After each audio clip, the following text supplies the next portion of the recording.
Welcome back to my channel. Video பார்க்குற எல்லாருக்குமே இனிய சித்திரை திருநாள் நல்வாழ்த்துக்கள். ஸோ இந்த சித்திரை திருநாளுக்கு நான் என்னென்ன பண்ணேன், எங்கள் வீட்டில் எப்படியெல்லாம் பூஜை பண்ணோம், அந்த டே எப்படி போச்சு அப்படின்றத தான் நீங்கள் இந்த vlogல பார்க்க போகிறீங்க. ஸோ வீடியோக்குள்ளே போகிறதுக்கு முன்னாடி என்னோட சேனலை ஃபஸ்ட் டைம் பார்க்குறீங்க அப்படின்னா மறக்காமல் சப்ஸ்கிரைப் பண்ணிக்கோங்க. அண்ட் தொடர்ந்து என்னோட சேனல் சப்போர்ட் பண்ணிட்டு இருக்க எல்லாருக்குமே பிக் தேங்க்ஸ். ஸோ முன்னாடி நாளே நான் என்ன பண்ணிட்டேன்னா க்ளீனிங் எல்லாம் பண்ணி வச்சிடலாம், அன்றைக்கி இதெல்லாம் பண்ணுறதுக்கு கொஞ்சம் டைம் சேவ் ஆகும் அப்படி சொல்லி முன்னாடி நாளே நான் வந்து க்ளீன் பண்ணிட்டேன். ஃபஸ்ட் வந்து வீடெல்லாம் பெருக்கிட்டு அதுக்கப்புறமா மாப் போட்டுட்டு வெளியே படிக்கட்டு எல்லாத்தையுமே க்ளீன் பண்ணி வச்சுட்டேன்.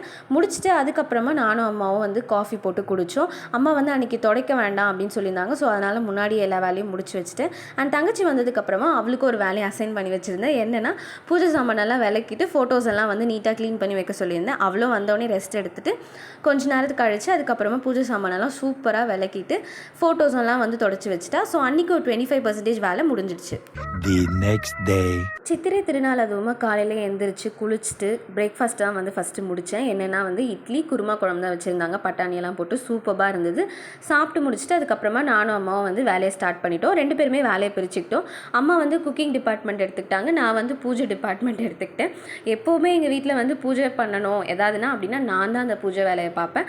அம்மா வந்து எனக்கு தெரிஞ்சால் அவங்க பூஜை வேலை பண்ணி வந்து ரொம்ப இயர்ஸ் ஆகிடுச்சு பண்ணுவாங்க. இன்கேஸ் நான் இல்லை அப்படின்னா மட்டும்தான் அவங்க வந்து பூஜை டிபார்ட்மெண்ட் கிட்ட வருவாங்க. இல்லைனா வந்து எப்போவுமே நான் தான் எங்கள் வீட்டில் பண்ணுவேன். ஸோ அது சின்ன வயசுலேருந்தே நான் அப்படி அதை பழக்கப்படுத்திட்டேன். எனக்கு வந்து பூஜை பண்ணுறது அதெல்லாம் பிடிக்கும். ஸோ அதனால் நான் தான் இன்றைக்கும் பண்ணேன். அண்ட் அம்மா வந்து குக்கிங் எடுத்துக்கிட்டாங்க. ஸோ அவங்க வந்து அவங்க சைடில் என்னென்னலாம் முடியுமோ அதெல்லாம் வந்து குக் பண்ணாங்க. சிம்பிளாக தான் நாங்கள் இன்றைக்கி வந்து பூஜை பண்ணோம். ரொம்ப நிறைய செஞ்சு அந்த மாதிரிலாம் பண்ணலை. அந்த டைம்குள்ளே எங்களால் 2 பேர்னால என்னென்ன முடியுமோ அதெல்லாம் தான் செஞ்சோம். நான் வந்து ஃபஸ்ட்டு என்ன பண்ணேன்னா, ஆல்ரெடி முன்னாடி சொல்லியிருந்த மாதிரி முன்னாடி நாளே வந்து பூஜை சாமானெல்லாம் தங்கச்சி விளக்கி வச்சுட்டு இருந்தா. ஸோ நான் வந்து பொட்டு வைக்க ஸ்டார்ட் பண்ணிட்டேன். அம்மாவும் வந்து அவங்க என்னென்னலாம் குக்கிங் பண்ணுமோ அதெல்லாம் பண்ணாங்க. எல்லோ கேசரி பண்ணியிருந்தாங்க. மங்களகரமாக மஞ்சள்லேருந்து ஆரம்பிக்கிறோம் அப்படின்ற மாதிரி எல்லோ கேசரி தான் பண்ணியிருந்தாங்க.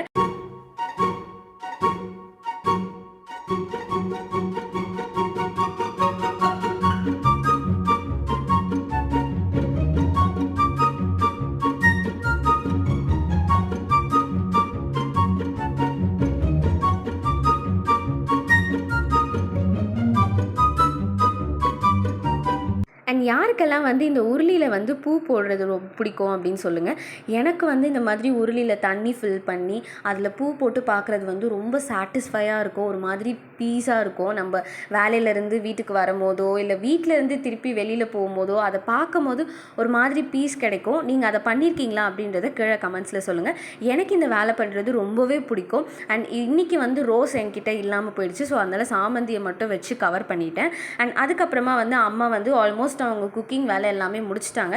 என்னால் அவங்க குக் பண்ணுற எல்லாத்தையுமே வந்து கவர் பண்ண முடியல. ஏன்னா நான் என்னோடய வேலையும் செய்யணும் ப்ளஸ் வீடியோவும் எடுக்கணும் அப்படின்னா என்னால் முடியாது. ஏன்னா எல்லாமே நான் தான் பண்ணுறேன்.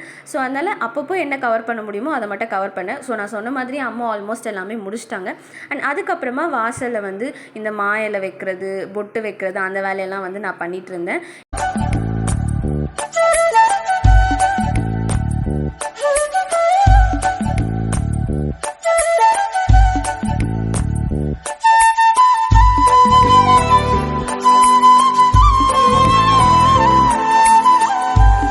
முக்கணி இந்த தட்டில் இந்த வைக்கணும்னு சொல்லுவாங்க இல்லையா, அதுதான் வந்து பண்ணிகிட்ருக்கேன். மாப்பெல்லாம் வாழை அதெல்லாம் வச்சு அண்ட் அதுக்கப்புறமா வந்து மஞ்சள் குங்குமம் எங்ககிட்ட என்ன இருக்கோ எங்களுக்கு என்ன தெரியுதோ அதை தான் நாங்கள் பண்ணியிருக்கோம். லைக் உங்கள் வீட்டில் நீங்கள் எப்படி பண்ணுவீங்களோ நீங்கள் அதை பண்ணுங்கள். லைக் எங்ககிட்ட என்ன இருக்கோ எங்களுக்கு என்ன வைக்கணும்னு தோணுச்சோ அதை நாங்கள் வச்சு பண்ணியிருக்கோம். லைக் இதில் நான் என்னென்ன வச்சுருக்கேன்னா மாப்பெல்லாம் வாழை அந்த 3 முக்கணி அது இருக்கணும்.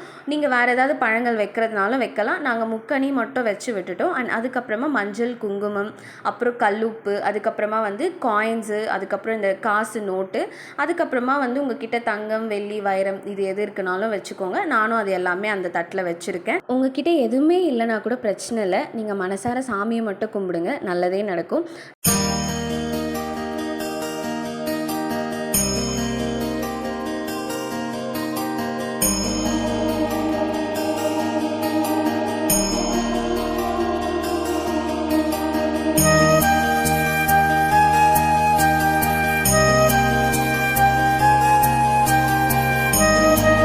இன்றைக்கி சாமிக்கு என்னென்ன படையல் வச்சுருக்கோன்னா சாதம், அதுக்கப்புறம் வந்து கத்திரிக்காய், முருங்கைக்காய், மாங்காய் போட்டு சாம்பார், அதுக்கப்புறம் பருப்பு வடை, அதை மசால் வடை சொல்லுவோம் இல்லையா அது, அதுக்கப்புறம் வாழைக்காய் வறுவல், முருங்கைக்கீரை பொரியல், அதுக்கப்புறமா வந்து ஸ்வீட்க்கு வந்து கேசரி செஞ்சுருந்தாங்க. எப்போவுமே பாயாசம் தான் செய்வோம்.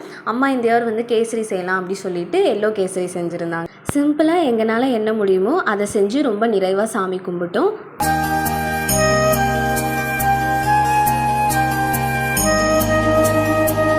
ஒரு வழியாக சிறப்பாக பூஜையெல்லாம் முடிச்சுட்டு திருப்தியாக நிம்மதியாக சாமி கும்பிட்டோம் நானும் அம்மாவும்.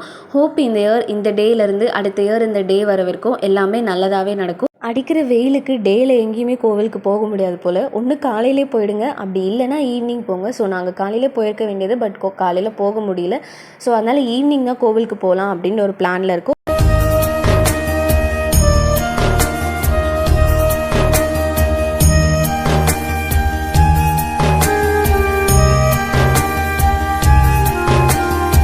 சாமி கும்பிட்டு முடித்ததுக்கப்புறமா நானும் அம்மாவும் சாப்பிட ஸ்டார்ட் பண்ணிட்டோம்.